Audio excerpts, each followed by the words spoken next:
National Weather Service in Chanhassen, Minnesota has just activated the warning alarm on 13 NOAA Weather radio stations across central and southern Minnesota and west central Wisconsin.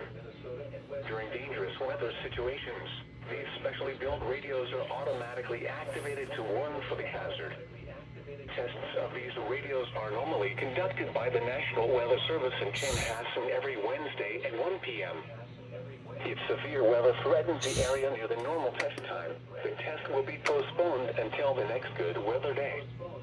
The warning alarm will be activated for selected watches, warnings, and statements affecting central and southern Minnesota and west central Wisconsin.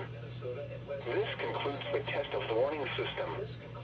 We now return to normal programming.